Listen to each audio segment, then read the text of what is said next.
Assalamualaikum warahmatullahi wabarakatuh. Selamat siang teman-teman mahasiswa Tadris Biologi. Kali ini saya akan memberikan review berkaitan dengan penyusunan proposal skripsi.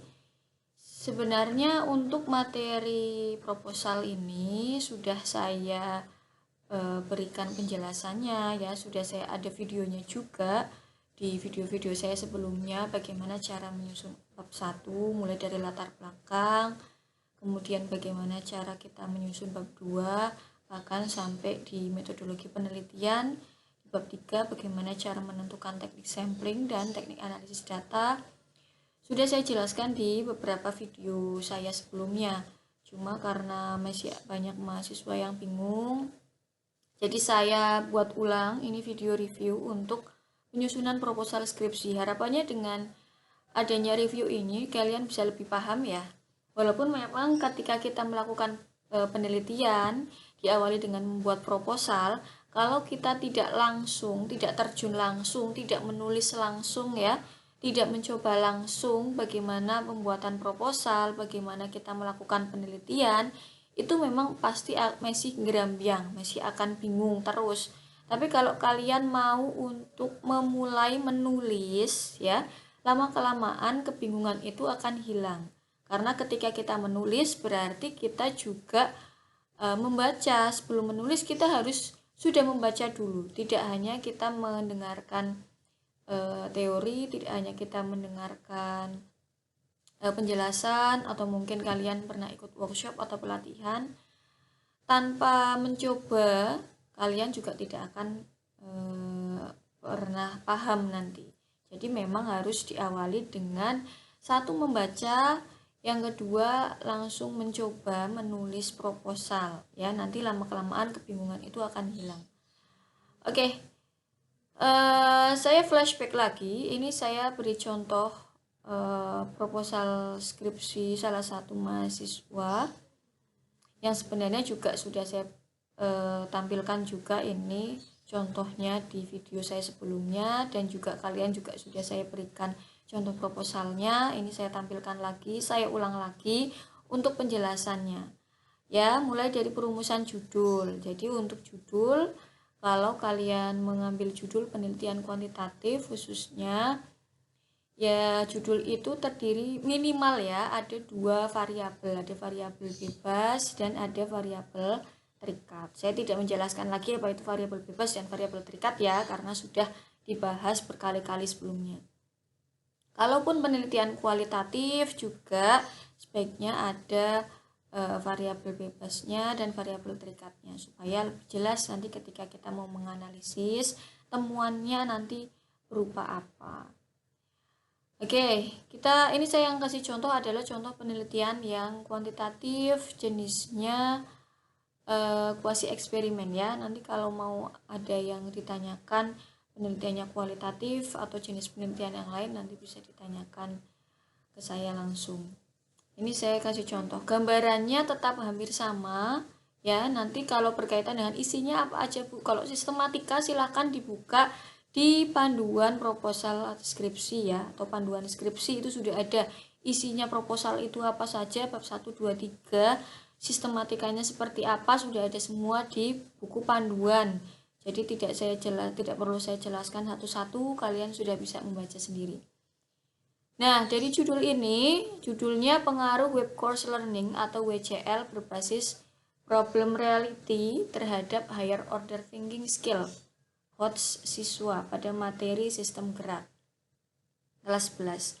Nah, ketika kita sudah mendapatkan judul seperti ini, kita pasti setelah itu kan menyusun latar belakang ya, walaupun sebenarnya ketika menyusun judul itu dilatar belakangi dari masalah. Saya selalu bilang kalau menyusun judul itu latar belakangnya ya dari masalah. Jangan kalian asal merumuskan judul, nanti disuruh ganti judul juga asal ganti judul. Tidak ada landasannya ya. Masalahnya apa, kemudian landasannya itu berasal dari teori siapa. Nah, itu perlu jelas. Nah, di judul ini variabel bebasnya adalah Web Course Learning atau WCL berbasis Problem Reality. Sedangkan variabel terikatnya yaitu kemampuan higher order thinking atau higher order thinking skills. Ketika menyusun latar belakang, kalian harus punya alur terlebih dahulu.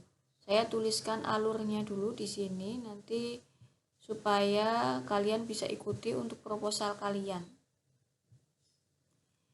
Ya, alur ketika merumuskan latar belakang. Kenapa? Supaya latar belakang itu jelas, alurnya itu kemana, seperti apa, itu harus jelas. Tidak asal mengutip, mensitasi ya. Kemudian alurnya bolak-balik ya, atau tidak jelas. Alur latar belakang masalah ya, latar belakang masalah ketika kalian buat bab 1 kan yang subbab pertama adalah latar belakang masalah. Ini adalah subbab yang paling penting karena ini yang melatar belakangi penelitian kalian. Nah, alur pada latar belakang masalah ketika membuat paragraf awal itu berisi paragraf pendahuluan yang ditulis oleh peneliti. Ya, jadi tidak ada sitasi atau kutipan. Kalian buatlah kalimat sendiri.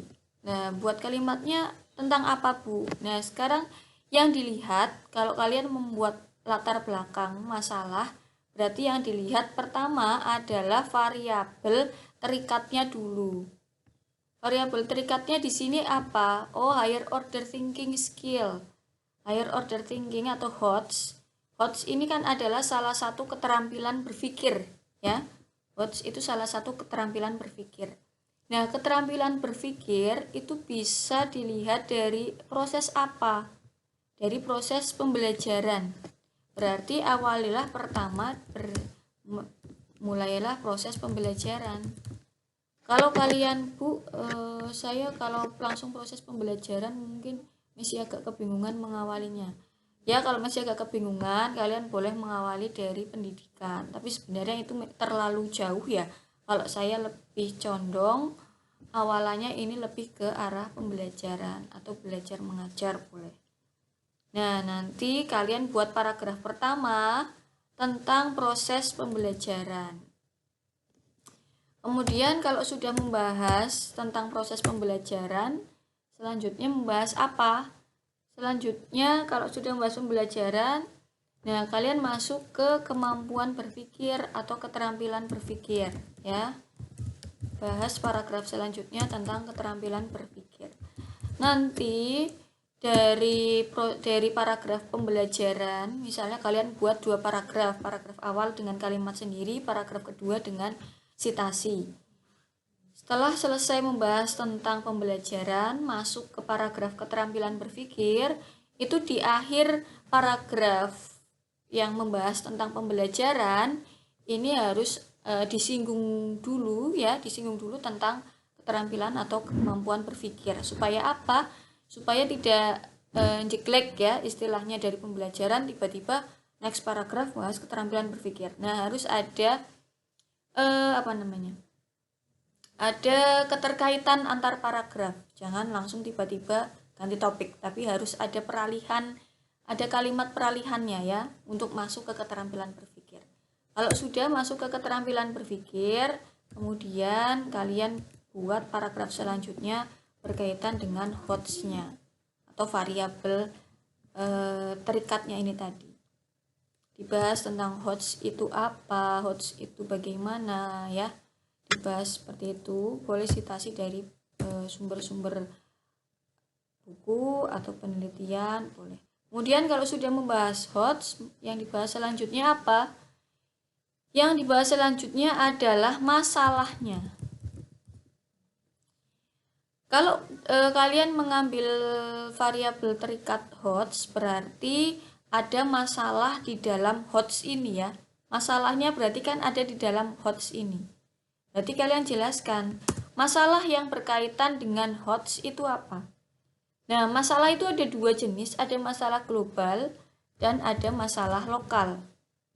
Masalah global, kalian bisa ambil misalnya data dari PISA yang terbaru ya, data dari TIMSS terbaru, data dari Australian apa itu yang ASER itu ya, yang terbaru juga. Atau boleh juga data dari nilai UN, ujian nasional ya. Ujian nasional di tingkat kabupaten, ujian nasional di tingkat nasional, bisa dilihat mungkin nilai rata-rata biologinya seperti apa, ada masalah atau tidak dari nilai-nilai ini. Nah, bisa dilihat dari masalah-masalah global. Kalau memang skornya kurang, nilainya kurang optimal ya, berarti kan di situ masih ada sesuatu yang harus dioptimalkan.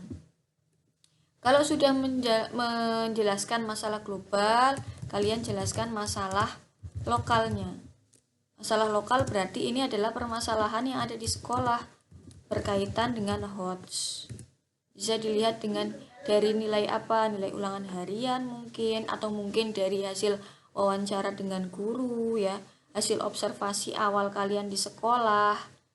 Nah, kalau sudah memaparkan masalahnya, nextnya berarti kalau ada masalah harus diapakan? Kan harus dicari solusinya. Kalian harus memaparkan solusinya. Solusinya berupa apa, Bu? Ya, solusinya berupa variabel bebasnya. Variabel bebasnya ini adalah web course learning berbasis problem reality. Berarti ini salah satu solusinya. Nah, di sini berarti kalian jelaskan salah satu alternatif solusi ya untuk permasalahan tersebut adalah dengan apa? Nah, dengan ya variabel bebasnya tadi berupa apa? Berupa WCL berbasis problem reality. Berarti di sini kamu menjelaskan tentang WCL itu apa? Ya, kenapa kok WCL bisa menjadi solusi permasalahan HOTS itu dijelaskan. Nah, kemudian diperkuat lagi dengan apa? Diperkuat lagi dengan kelebihan dari WCL ya, kelebihan dari variabel bebasnya. Misalnya, Bu, saya pakai media ular tangga ya, berarti kamu jelaskan kelebihan media ular tangga itu seperti apa. Taunya dari mana, Bu? Nah, taunya dari hasil penelitian terdahulu yang relevan. Kan banyak tuh mungkin penelitian-penelitian yang sebelumnya sudah pernah pakai media ular tangga, penelitian yang sudah pernah pakai web course learning, sudah pernah pakai model web course learning, kan sudah ada penelitian terdahulu. Hasilnya seperti apa? Apakah hasilnya baik? Apakah hasilnya berpengaruh? Apakah hasilnya bisa untuk meningkatkan keterampilan-keterampilan tertentu? Nah, itu berarti kan suatu kelebihan dari variabel bebas yang kita usulkan. Nah, kalau sudah kelebihan dan penelitian terdahulu sudah dipaparkan, ya minimal 2 atau 3 lah ya hasil penelitian yang relevan untuk menunjukkan, oh berarti memang WCL ini bagus untuk HOTS. Nah, baru kalian bisa terakhir merumuskan judulnya. Berdasarkan penjelasan tersebut, maka saya merumuskan judul bla bla bla bla seperti ini. Sudah, ini adalah alur yang harus yang harus ditulis ya ketika kita membuat latar belakang masalah. Jadi mulai dari variabel terikatnya dulu yang kita bahas, karena variabel terikat itu adalah masalahnya ya, masalahnya. Baru kalau masalah sudah, kita bahas solusinya seperti apa, kelebihan dari solusi yang kita canangkan itu apa, baru kita bisa merumuskan judulnya. Nah, ini seperti ini. Kita lihat contohnya ya. Untuk bab 1, latihan latar belakang. Nah, tadi ya kita lihat paragraf awal, ini paragraf dari peneliti. Jadi ini adalah mahasiswa sendiri yang merumuskan kalimat ini tanpa ada sitasi. Nah, ini di awal dibahas mengenai pendidikan ya. Pendidikan, paragraf kedua masih pendidikan tapi dari ada sitasinya.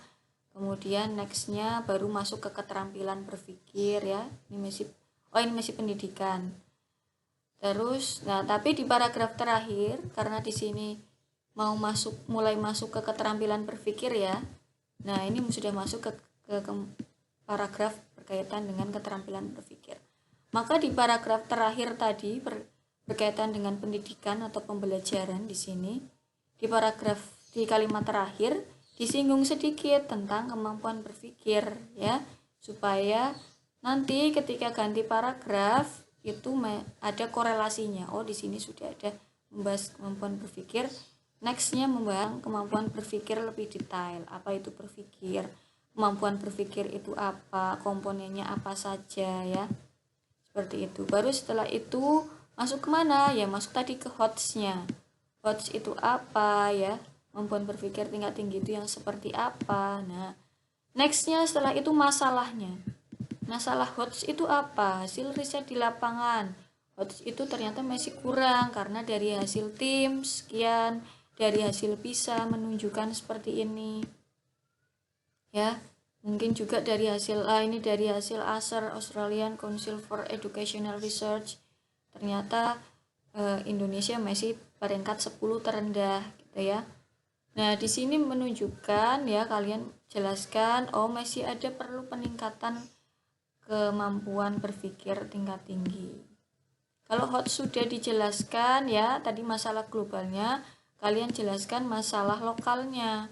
Masalah lokal di sekolahan itu seperti apa? Nah, masalah lokal di sekolahan itu ternyata karena ini masih pandemi ya, ada kurikulum darurat dan pembelajaran dilakukan secara online ya, maka pembelajarannya juga menjadi sedikit kurang efektif ya, untuk tetap bisa meningkatkan keterampilan HOTS tadi dengan pembelajaran online. Bagaimana caranya supaya walaupun pembelajarannya online tapi HOTS-nya tetap dapat gitu harapannya. Nah, maka dari sini solusinya adalah dengan model pembelajaran berbasis web. Ya. Nah, di sini menjelaskan apa itu web course learning berbasis problem reality itu seperti apa. Problem reality itu seperti apa. Nah, ini hasil pembahasan dari proceeding seminar. Nah, ini adalah hasil penelitian dulu yang relevan yang menunjukkan bahwa pembelajaran e-learning atau web learning itu ternyata dia efektif, mampu melatih siswa ya berpikir tingkat tinggi ternyata. Nah, hasil penelitian itu dianggap relevan karena memang sama-sama variabel bebasnya sama-sama menggunakan web course learning atau sama-sama menggunakan e-learning penerapannya, dan ternyata bisa untuk meningkatkan keaktifan atau memperbaiki motivasi siswa dan lain sebagainya. Nah, baru setelah itu terakhir adalah perumusan judul. Nah, itu di latar belakang itu alurnya ya. Setiap penelitian alurnya kurang lebih sama seperti itu. Mau penelitian apa saja, jadi yang dibahas pasti yang harus ada itu adalah masalahnya. Masalahnya itu harus terpapar dengan jelas. Ada contoh penelitian lain ya. Coba saya tampilkan sedikit model penelitian lain. Ini ada contoh penelitian dari mahasiswa biologi juga. Penelitiannya ini kolaborasi dengan saya, pembuatan komik digital. Judulnya ini adalah pengaruh komik digital terhadap kemampuan berpikir kritis siswa. Nah, ini di bagian awal ya, bahas tentang pendidikan itu seperti apa, kemudian masuk ke keterampilan berpikir, terus masuk ke keterampilan berpikir kritis, masalah yang berkaitan dengan kemampuan berpikir kritis, hasil dari PISA ya. Ini masalah globalnya ya, Kemudian masuk ke permasalahan lokalnya. Nah, permasalahan pendidikan yang sama juga ditemukan di MA Zumrotun Wildan Jepara. Ini berarti masalah lokalnya.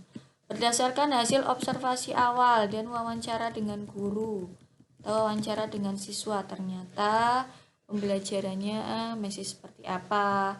Terus keterampilan berpikir kritisnya masih kurang ya. Dibuktikan atau ditunjukkan dengan apa? Di sini teacher center, medianya belum optimal penggunaannya. Kemudian juga permasalahannya itu berdampak pada pencapaian hasil belajar biologi. Di sini bisa dilihat nih. Lebih bagus lagi ketika memaparkan masalah itu ada prosentasenya. Oh, ternyata siswa yang nilainya di atas KKM itu cuma 48. Jadi 52%-nya itu masih di bawah KKM. Nah, padahal harusnya tolak ukur keterampilan berpikir kritis itu dikatakan baik kalau mencapai 70%. Nah, ini kalau ada pernyataan segini berarti jelas nih ya. Masalahnya jelas. Oh, harusnya kan 70% ya tolak ukurnya. Berdasarkan jurnal ini tolak ukur keterampilan berpikir kritis harusnya 70%. Ternyata di sekolah itu cuma 52%. Oh, berarti memang ada kesenjangan, masih kurang berarti kemampuan berpikir kritisnya. Jangan kita cuma bilang kemampuan berpikir kritis masih kurang. Lah kurangnya seberapa? Nah, itu kan harus jelas kalau di dalam suatu penelitian. Kalau ada prosentasenya seperti ini, jelas harusnya 70, tapi baru 52, oh berarti memang kurang. Nah, itu jelas seperti ini ya. Ini berarti di sini masalahnya jelas, sudah terpapar dengan jelas dan detail. Nah, baru kalau masalah sudah, kita masuk ke solusinya. Upaya yang digunakan untuk mengatasi permasalahan tersebut yaitu dengan menggunakan media pembelajaran yang inovatif atau model yang inovatif, yaitu dengan komik. Nah, ini karena dia pakainya komik digital. Langsung di bawahnya kita menjelaskan tentang komik digital itu seperti apa, terus kelebihan komik digital ya. Kelebihan media komik dalam kegiatan belajar seperti apa. Hasil penelitian menunjukkan kalau komik ini berhasil meningkatkan hasil belajar, meningkatkan respon siswa. Nah, kalau sudah jelas seperti itu, baru terakhir kita merumuskan ini loh judul yang akan kita gunakan. Nah, seperti itu. Kemudian rumusan masalah, kita masuk ke rumusan masalah. Rumusan masalah yang jelas yang pertama berarti berkaitan dengan bagaimana penggunaan atau implementasi variabel bebas yang kita gunakan. Berarti di sini bagaimana penggunaan media komik digital dalam pembelajaran biologi. Ini nanti akan dianalisis dengan deskriptif kuantitatif ya, kuantitatif tapi dengan statistik deskriptif. Terus yang nomor 2, kita harus tahu rumusan masalahnya kita rumuskan berkaitan dengan variabel terikatnya. Kalau ini variabel terikatnya tadi keterampilan berpikir kritis, berarti bagaimana keterampilan berpikir kritis atau seberapa baik keterampilan berpikir kritis siswa. Setelah itu yang terakhir kita ketahui yang kita hitung nanti menggunakan statistik inferensial, berarti kita harus tahu bagaimana pengaruh media komik terhadap keterampilan berpikir kritis siswa. Jadi rumusan masalah 1 dan 2 ini nanti dianalisis dengan statistik deskriptif. Rumusan masalah ketiga ini yang nanti dianalisis dengan statistik inferensial dengan uji hipotesis tertentu begitu. Ya, kalian kan kemarin sudah belajar ada beberapa rumusan masalah, ada rumusan masalah deskriptif, ada rumusan masalah asosiatif. Jadi rumusan masalah 1 itu biasanya berkaitan dengan variabel bebas, rumusan masalah kedua berkaitan dengan variabel terikat, rumusan masalah yang ketiga adalah rumusan masalah yang berkaitan dengan hubungannya antara variabel bebas dan variabel terikatnya, gitu ya. Kalau membuat rumusan masalah. Kalau penelitian kualitatif biasanya ya lebih ke arah bagaimana temuan berkaitan dengan variabel bebasnya, variabel terikatnya, kemudian temuan yang berkaitan dengan variabel bebas dan terikatnya itu tadi. Tujuan penelitian sama dengan rumusan masalah, hanya kita ganti saja untuk mengetahui bla bla bla bla, belakangnya sama ya. Itu tadi. Yang selanjutnya ada manfaat penelitian. Kalian nanti bisa jabarkan manfaat teoritisnya seperti apa, manfaat praktisnya untuk sekolah atau untuk madrasah, kemudian untuk guru, untuk siswa ya, untuk peneliti selanjutnya bisa. Nah, sistematika penulisan ditulis mulai dari bab 1, bab 2, bab 3. Kalau proposal ya sampai bab 3 aja ya sistematika penulisannya. Kalau sudah jadi skripsi nanti sampai bab 4 dan 5. Nah, sudah itu untuk bab 1-nya ya. Kita lanjut ke bab 2, kita pakai contoh yang ini aja ya tadi, yang pengaruh media komik digital terhadap keterampilan berpikir kritis. Nah, untuk landasan teori di bab 2 yang harus dibahas berarti apa? Ya tadi, variabel bebasnya apa? Variabel bebasnya adalah media komik digital. Berarti 1, kita bahas media komik digitalnya dulu. Subbabnya apa? Pengertiannya, pengertian media pembelajaran, atau langsung boleh pengertian media komik digital, langsung boleh. Ya, jangan lupa dicantumkan beberapa hadis atau tafsir hadis dari ahli tafsir ya. Kalau dari Al-Quran ya karena kita belum punya kemampuan untuk menafsirkan, jadi kalian jangan menafsirkan langsung dari Al-Quran. Jadi ambillah dari hadis atau tafsir Quran hadis. Nah, dalam menyusun landasan teori, jangan lupa di setiap subbab, kalau subbabnya berkaitan dengan pengertian atau definisi, maka kalian harus rumuskan definisi operasionalnya. Di sini di paragraf terakhir ya, berdasarkan berbagai definisi yang telah diuraikan, maka definisi media pembelajaran dalam penelitian ini adalah, nah di sini, bla bla bla bla. Ini adalah definisi penelitian yang dirumuskan oleh peneliti sendiri atau yang disintesis dari peneliti sendiri. Sintesis yang dilakukan itu boleh minimal ya minimal dari 3 ahli atau 3 teori, baru kita bisa melakukan sintesis definisi atau sintesis pengertian. Ini kalian susun kalimat sendiri untuk definisi operasional ya. Demikian juga ini komik digital. Sama dijelaskan komik digital apa, dari teori, dari ahli ya. Nah, terus harus ada indikator penggunaan media.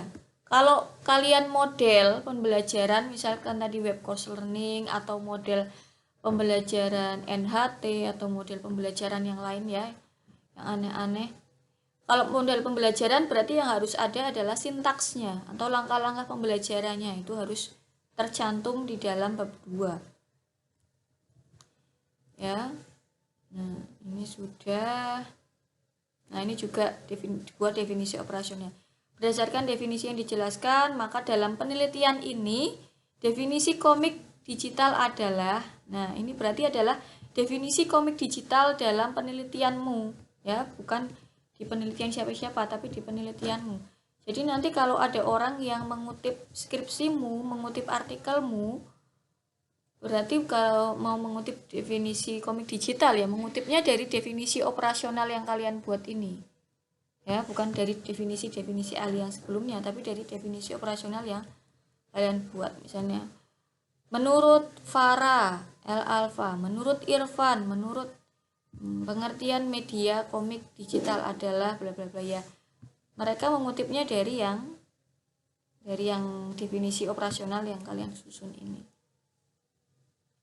Nah, kemudian masuk ke variabel terikatnya. Variabel terikatnya berkaitan dengan keterampilan berpikir kritis. Sama, pengertiannya apa? Definisinya menurut Gunawan, menurut siapa Linda, menurut siapa lagi ya di sini. Terus dari tafsir hadis juga. Nah, terakhir buat definisi operasionalnya. Berdasarkan definisi yang diuraikan, pengertian dari keterampilan berpikir kritis dalam penelitian ini adalah apa?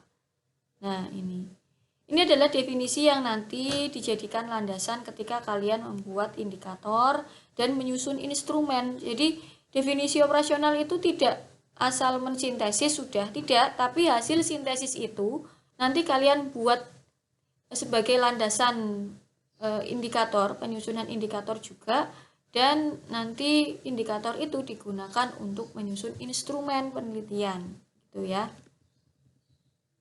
Nah, faktor-faktor dan karakteristik keterampilan berpikir kritis dan lain sebagainya. Kemudian indikator keterampilan berpikir kritis ini harus ada. Nah, ini Indikator kemampuan berpikir kritis menurut Susilowati 1 sudah. Kemudian menurut Wade 2. Menurut Enis. Nah, mana indikator penelitian yang mau saya gunakan ya Bu? Nah, kemudian kamu sintesis di akhir ya. Buat indikator dari keterampilan berpikir kritis yang digunakan pada penelitian ini yaitu, nah ini indikatornya, ini sintesis dari indikator ahli-ahli tadi dan mengacu dari definisi operasional yang sudah kalian buat sebelumnya tadi ya. Nah ini berarti indikator ini ada interpretasi, membangun keterampilan dasar, membuat kesimpulan, eksplanasi, kemudian mengatur strategi dan taktik. Indikator 1-5 ini dijadikan landasan atau dijadikan dasar ketika kalian membuat instrumen penelitian. Kalau keterampilan berpikir kritis berarti nanti instrumennya tes ya, karena berkaitan dengan kemampuan berpikir. Berarti tesnya berkaitan dengan kemampuan interpretasi ya, kemampuan keterampilan dasar, kemampuan membuat kesimpulan, eksplanasi dan mengatur strategi. Kamu tesnya berarti berkaitan dengan 5 indikator ini ketika menyusun instrumen tes. Kalau misalnya mau buat angket ya, contohnya variabel lain misalnya kedisiplinan belajar ya sama, berarti kalau sudah merumuskan indikator seperti ini, ya indikator ini yang akan digunakan sebagai landasan ketika membuat instrumen penelitian. Gitu ya. Nah, masuk ke penelitian terdahulu. Penelitian terdahulu dibuat paragraf seperti ini. Yang paling penting dalam penelitian terdahulu adalah 1, dia harus relevan dengan penelitian yang kita teliti. 2, harus ada analisis. Analisis perbedaan dan persamaan penelitian sebelumnya dengan penelitian kita sekarang. Di sini nih ya. Persamaan dengan penelitian yang penulis buat, yaitu, nah dijelaskan apa. Perbedaannya apa? Ya, nah sedangkan perbedaannya yaitu penelitian tersebut berfokus pada model pembelajaran blended learning. Juga ada hasil belajar. Nah, ini juga kedua ada penelitian dari ini. Persamaannya apa? Persamaannya dengan penelitian ini apa? Persamaan dengan penelitian ini menggunakan komik, sama-sama pakai komik. Berfokus pada perbedaannya apa? Perbedaannya di sini berfokus pada hasil belajar kognitif dan motivasi ya. Kalau di penelitian ini kan berfokus pada keterampilan berpikir kritis gitu. Jadi ketika menyusun penelitian yang relevan harus ada analisis persamaan dan perbedaannya dengan penelitian kita itu apa. Nah, minimal lah ya, minimal ada 1 atau 2 penelitian internasionalnya. Kalau saya membimbing, saya selalu minta ada penelitian internasionalnya. Nah, ini penelitian internasionalnya ya. Persamaannya yaitu sama-sama menggunakan media komik. Perbedaannya di fokusnya itu terletak pada pengembangan dan kelayakan media pembelajaran komik. Nah, ini sudah ada semua ya analisisnya. Kalau sudah kita masuk ke kerangka berpikir. Nah, untuk kerangka berpikir itu bukan sintesis atau rangkuman bab 1-2 ya, tapi kerangka berpikir itu lebih ke alur berpikir. Jadi tadi kalau di latar belakang kalian sudah membuat reng-rengan alur latar belakang masalah, nah itu bisa dimasukkan di bagian kerangka berpikir karena alurnya kurang lebih hampir sama seperti itu. Cuma mensintesis atau meringkas bab 1-2 bukan, tapi lebih ke alur berpikirnya seperti apa, mulai dari menemukan masalahnya seperti apa, ada masalah seperti apa, solusinya dibuat seperti apa ya, solusinya seperti apa, kelebihan solusi itu seperti apa, nanti pelaksanaannya teknisnya seperti apa, itu kerangka berpikir sampai nanti harapannya seperti apa. Nah ini skema kerangka berpikirnya. Jadi di keterampilan berpikir siswa masih kurang maksimal ya. Masalahnya apa? Ada masalah di sini. Nah, nih ada masalahnya apa dijelaskan. Terus solusinya apa? Solusinya berupa penerapan apa? Model, media, komik. Ini kalau kuasi eksperimen ya. Kemudian nanti hasilnya seperti apa? Hasilnya diharapkan kalau keterampilan berpikirnya bisa meningkat lebih dari atau sama dengan 70% atau berpengaruh komik. Tuh, jadi ada alurnya. Nah, hipotesisnya ya, saya tidak perlu menjelaskan hipotesis panjang lebar.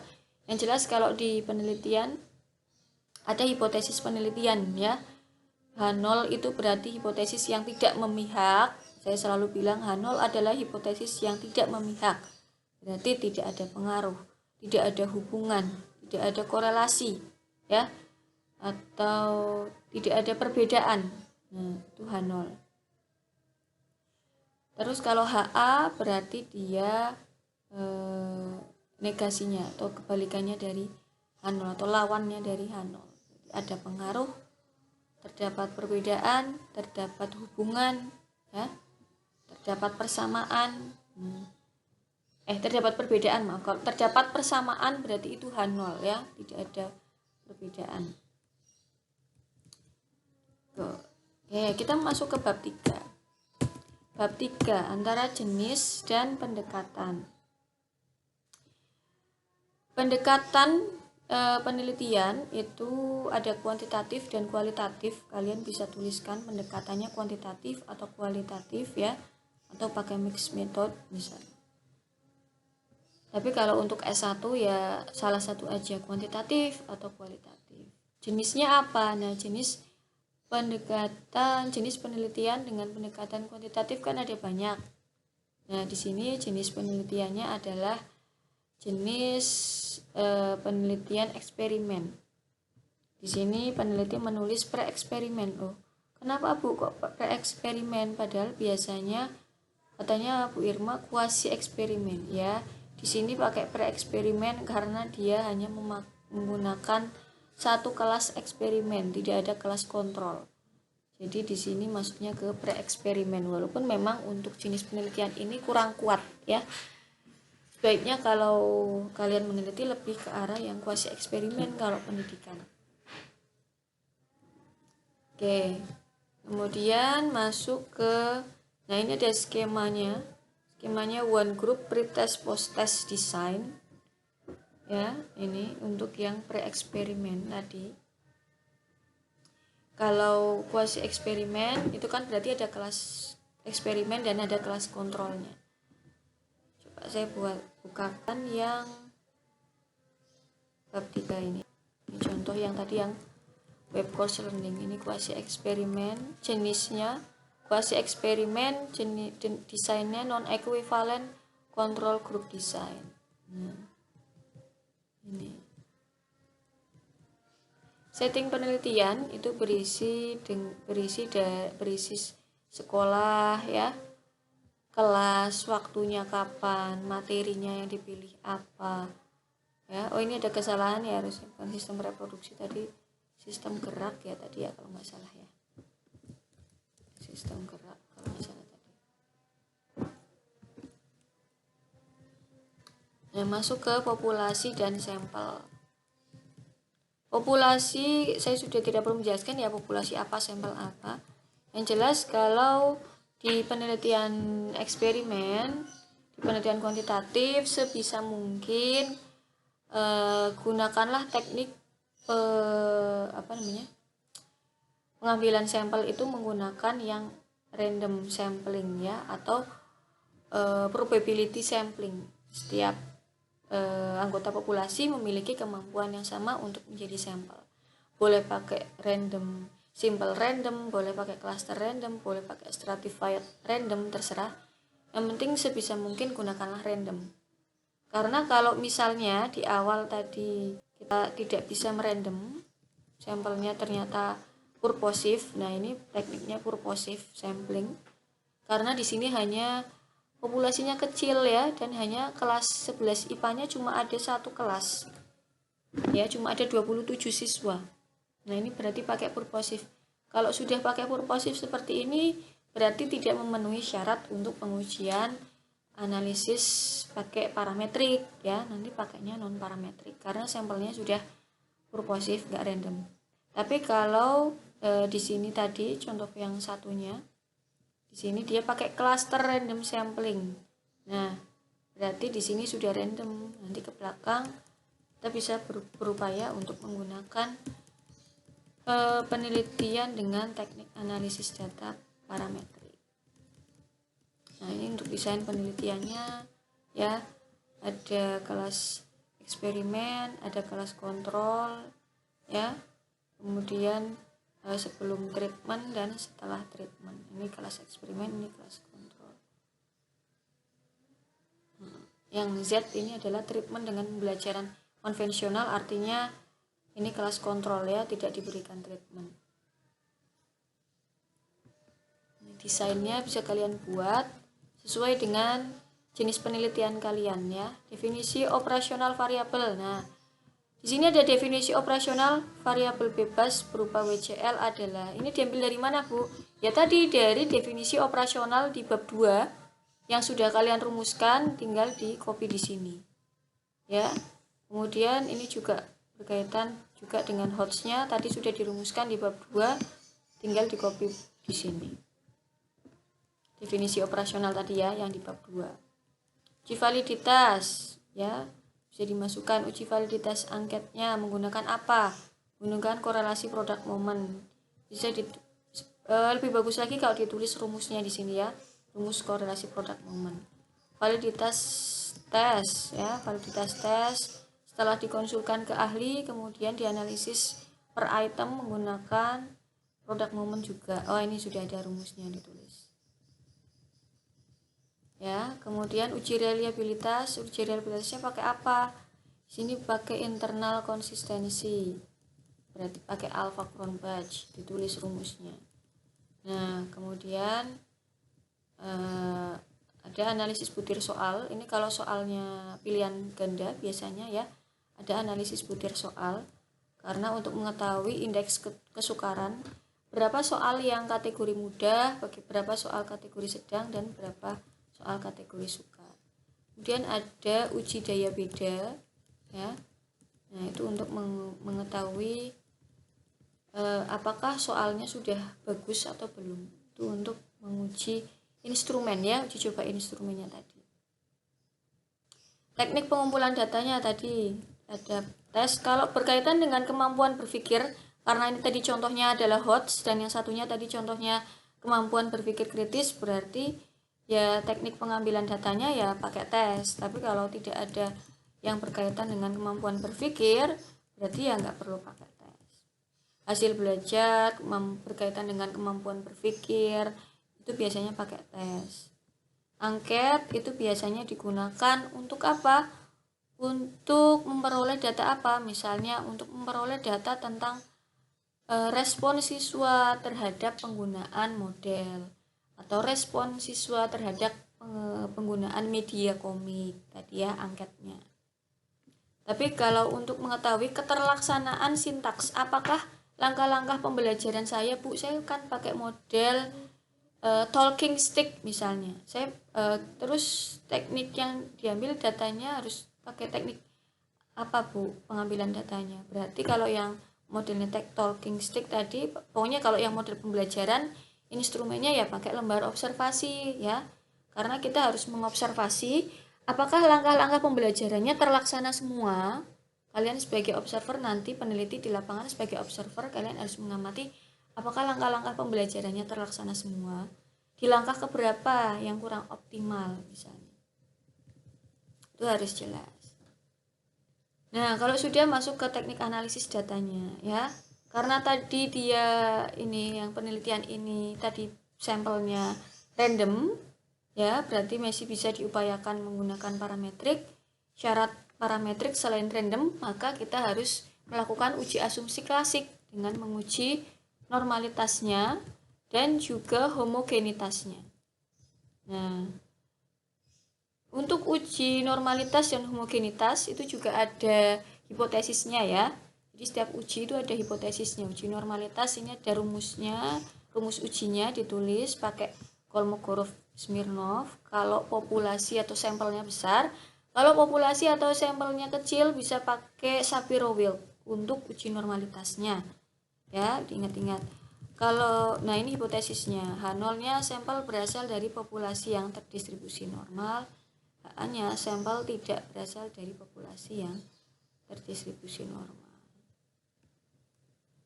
Nah, ini untuk uji normalitasnya. Uji homogenitasnya juga di sini pakai uji Levin ya. Pakai uji Levin di sini ada hipotesisnya juga. Jadi jangan dikira hipotesis itu hanya hipotesis penelitian, tidak. Jadi setiap uji itu uji statistik ada hipotesisnya ya. Kalian di mata kuliah statistik sudah diajarkan. Nah, ini untuk analisis hipotesisnya. Analisis hipotesis untuk yang uji homogenitas ya. Ditulis ujinya. Nah, kemudian untuk uji keseimbangan, kenapa harus ada uji keseimbangan? Kalau pakai kelas kontrol dan kelas eksperimen sebaiknya ada uji keseimbangan.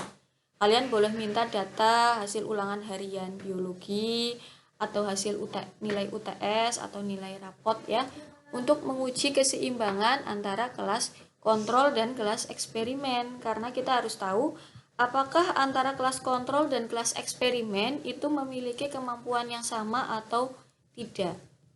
Itu bisa diuji menggunakan uji T ya, uji yang pair sample t-test, apakah memiliki kemampuan yang sama atau tidak. Kemudian setelah itu, kalau sudah kita lakukan analisis uji hipotesisnya. Di sini pakai, kalau normal ya datanya normal, mungkin asumsinya untuk proposal kita datanya normal dan homogen lah ya. Ya kita pakai uji T, ini pakai independent sample test ya, karena ada kelas kontrol dan ada kelas eksperimen yang diuji. Nah, ini hipotesisnya. Tidak terdapat perbedaan yang signifikan antara hasil antara hasil post test atau antara nilai kemampuan Hodge ya, antara nilai Hodge harusnya nilai Hodge kelas IPA 1 dan kelas IPA 2, antara kelas eksperimen dan kelas kontrol. Oke, selanjutnya itu sudah selesai ya proposal bab 1, 2, 3. Itu tadi kalau pakai yang parametrik. Kalau yang non parametrik Bu, kalau yang non parametrik ya sama. Kalau non parametrik, kalau sampelnya tadi sudah diketahui dia tidak menggunakan random tapi pakai purposive atau pakai non probability sampling, kalian tidak perlu pakai uji asumsi klasik karena kan sudah pasti tidak bisa pakai parametrik. Berarti ya langsung aja diuji pendahuluannya. Ini kan ada setelah uji validitas, reliabilitas ya langsung uji teknik analisis datanya. Di sini pakai Wilcoxon Side Rank Test. Kenapa dijelaskan? Karena penelitian ini dikarenakan pengambilan sampelnya menggunakan purposive sehingga tidak memenuhi salah satu syarat pengujian statistik parametrik. Nah, ini kalau yang pakai non parametrik. Kalau yang tadi pakai parametrik, yang ini pakai non parametrik karena sampelnya tidak random. Kalaupun sampelnya random tapi ternyata datanya tidak normal dan tidak homogen, ya berarti juga pakai non parametrik. Dijelaskan di sini. Kenapa kok pakai non parametrik? Karena mungkin dari hasil normalitas datanya tidak normal dan variansinya tidak homogen misalnya. Oke, itu untuk yang kuantitatif tadi ya. Sedikit saya tambahkan juga berkaitan dengan analisis data untuk yang kualitatif. Nah, kemarin sudah dijelaskan bahwa untuk model teknik analisis data untuk yang kualitatif memang berbeda dengan kuantitatif. Untuk kualitatif ada beberapa model analisis data yang bisa digunakan. Contohnya ada Miles-Haberman, yang ini adalah contoh analisis data untuk yang Miles-Haberman. Ya. Sedangkan untuk model lain ada menggunakan Spreadly, ada juga model lain lagi sebenarnya, tapi yang umum biasanya digunakan adalah model analisis data Miles-Haberman pakai Spreadly. Sebenarnya beda, sangat berbeda antara model analisis data Miles Haberman dan Spratly. Kalau yang Miles Haberman, kita mulai dari pengumpulan data dulu ya. Pengumpulan data di lapangan, kemudian ada penyajian datanya.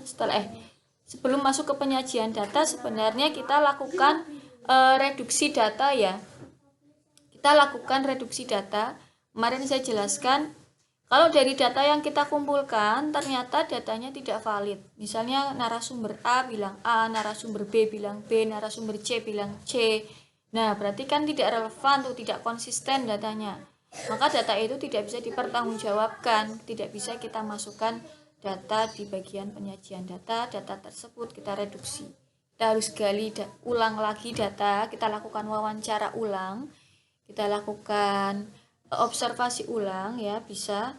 Kemudian kita analisis lagi. Kalau datanya sudah valid, sudah sesuai, maka kita bisa lakukan penyajian data. Kemudian kita lakukan verifikasi ya, dan penarikan kesimpulan. Nah ini juga tanda panahnya juga ke sini karena apa? Karena ketika penyajian data, kalau ada data tadi yang tidak valid ya direduksi gitu ya. Kalau dari pengumpulan datanya yang tidak valid juga direduksi gitu ya. Nah, kemudian terakhir kita melakukan penarikan kesimpulan. Itu yang Miles Haberman. Umumnya memang pakai Miles Haberman karena langkah-langkahnya lebih terstruktur ya. Sebenarnya Spratly juga, tapi untuk model Spratly itu lebih difokuskan untuk penelitian etnografi ya, penelitian etnografi. Penelitian etnografi itu penelitian yang meneliti suatu individu atau kelompok masyarakat tertentu ya, berkaitan dengan kebiasaan mereka ya, budayanya mereka seperti apa. Apakah bisa Bu untuk penelitian etnografi itu di dunia pendidikan? Bisa. Nanti saya contohkan untuk penelitian etnografi di dunia pendidikan, contohnya ada nanti. Nah, ini untuk yang analisis data kualitatif model Spratly itu ada beberapa analisis ya yang dilakukan. Yang pertama analisis domain, kemudian analisis taksonomi, analisis komponensial atau analisis komponen-komponennya, dan analisis tema budaya. Baru setelah itu dilakukan penyusunan atau pelaporan data di sini. Temuannya apa? Ya, kalau di model yang Miles Haberman tadi di sini setelah dilakukan reduksi, penyajian data, di sini penarikan kesimpulan, di sini berarti sudah berupa temuan ya, temuan penelitiannya apa. Ini saya berikan contoh untuk yang analisis data menggunakan model Spratly ya. Saya kira kalau yang model Miles Haberman itu sudah banyak sekali penelitian dengan model teknik analisis data Miles Haberman. Kalian bisa cari di artikel jurnal. Ini untuk model Spratly saya ambil salah satu contoh dari jurnal Indonesian Journal of Guidance and Counseling. Ini jurnalnya jurnalnya pendidikan konseling ya sebenarnya, tapi nggak apa-apa, ini kan masih ada kaitannya dengan pendidikan. Judulnya itu Potret Perencanaan Karir Siswa Budaya Rejang di SMA Negeri 9 Kota Bengkulu.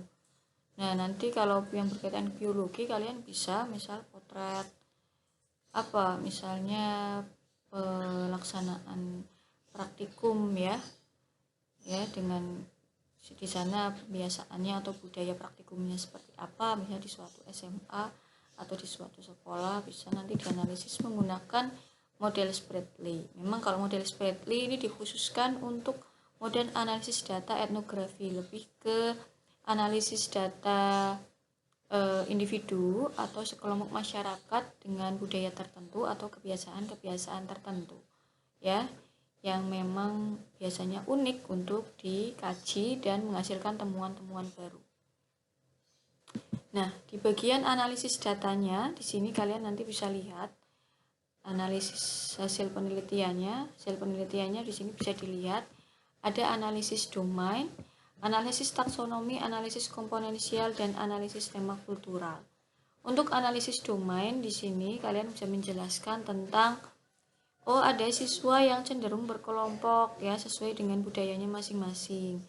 Ya, ini jadi masih analisis domain itu masih yang hasil wawancara secara umum ya. Ketika diwawancarai itu siswa itu masih bingung, masih belum tahu ya, belum punya pikiran nanti setelah lulus SMA mau seperti apa jenjang karirnya ya. Ini jadi ya, analisis domain itu masih berupa analisis hasil wawancara atau hasil penelitian secara umum. Nah, dari analisis domain ini kemudian dilakukan analisis taksonomi. Berdasarkan analisis domain, maka dapat diketahui bahwa beberapa siswa budaya Rejang itu ada yang memiliki arah perencanaan karir yang jelas, tapi ada juga yang belum jelas. Kemudian dijelaskan di sini, yang sudah punya perencanaan karir yang jelas itu seperti apa, yang belum punya perencanaan karir yang jelas itu yang seperti apa di sini. Di analisis taksonomi. Jadi sudah dibagi ya. Kalau tadi kan analisis domain baru menjelaskan, oh siswa belum punya perencanaan karir gitu. Nah, terus di analisis taksonomi sudah dibedakan. Oh, ada siswa yang sudah memiliki perencanaan karir, ada yang belum. Nah, yang belum punya perencanaan karir seperti apa, yang sudah perencanaan karir seperti apa.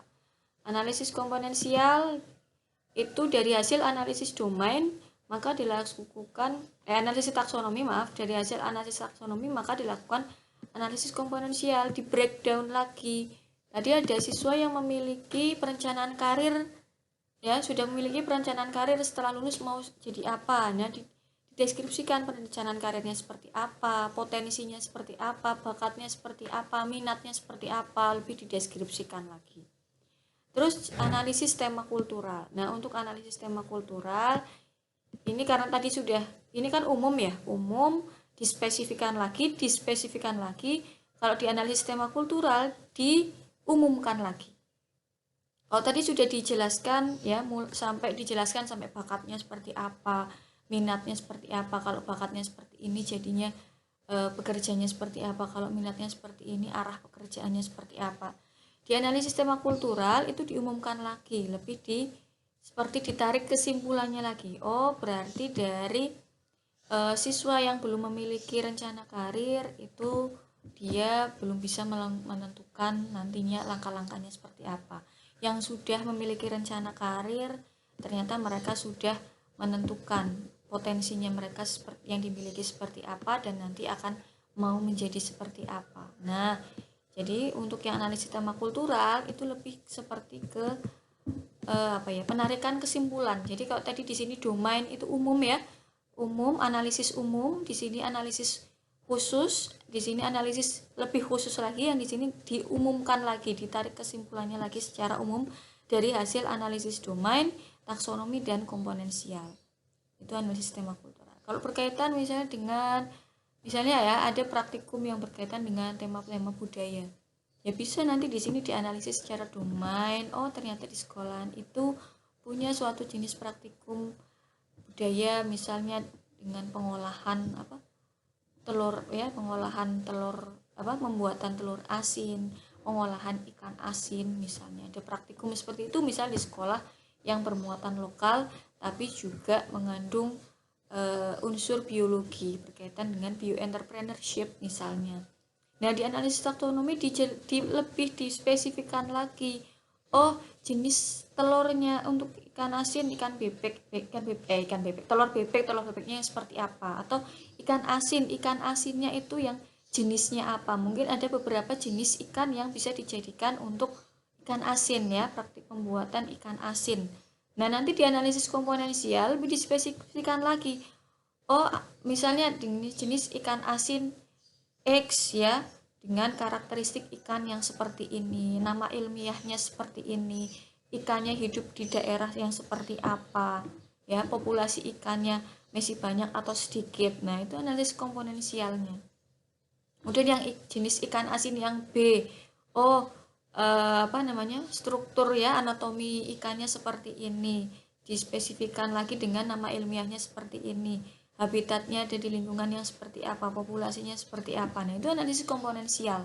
Di sini tadi secara umum ya, ada praktik pengolahan ikan asin misalnya, kemudian taksonomi itu jenis ikannya apa aja, Kemudian analisis komponensial tadi per masing-masing jenis ikan lebih dianalisis lagi spesifikasinya ya, tadi struktur apa anatominya ya, kemudian fisiologis, secara fisiologis analisis fisiologisnya, kemudian populasinya, nama ilmiahnya di sini dianalisis komponensial. Kemudian dianalisis tema kultural lebih diumumkan, nanti diumumkan lagi, maksudnya ditarik kesimpulan secara umum lagi ya, bahwa dia praktikum ikan pembuatan ikan asin, pengolahan ikan asin yang bertema atau memiliki nilai bioentrepreneurship misalnya. Di sana ternyata dengan menggunakan pengolahan seperti ini. Nah, ini ditarik kesimpulan secara umum dari hasil analisis domain, taksonomi, dan komponensial. Nah, seperti itu. Itu tadi contoh untuk yang model Spratly ya. Kalau model Mills-Habermas sudah banyak sekali, kalian bisa lah nanti cari contohnya, banyak yang jelas dari pengumpulan data. Yang paling penting model Mills-Habermas bukan dimulai dari reduksi data ya, banyak kan kalian menulis langsung reduksi data, tapi mulailah dari pengumpulan data. Dari pengumpulan data-datanya itu mau ada yang direduksi atau ada yang bisa langsung disajikan. Kemudian diverifikasi ya, diverifikasi nanti jadi data yang sudah temuan sementara yang sudah kalian peroleh, kalian verifikasi lagi, bisa kalian lakukan cross check ulang ke narasumber apakah data yang temuan ini saya peroleh sudah benar atau belum. Nah, baru setelah itu ditarik kesimpulan berupa temuan yang sesungguhnya. Begitu, itu saja tadi tambahan dari saya, mulai dari bab 1, bab 2, bab 3 ya. Kalian menyusun proposal tadi di bab 3, contohnya ada di penelitian kuantitatif. Kemudian tadi juga sudah saya jelaskan, sudah saya review bagaimana perbedaan antara model penelitian menggunakan teknik analisis Mills-Habermas dan model Spratly. Tadi juga saya sudah contohkan penelitiannya gitu ya. Nanti silakan kalau ada pertanyaan bisa ditanyakan ke saya langsung. Saya tutup dulu. Wassalamualaikum warahmatullahi wabarakatuh.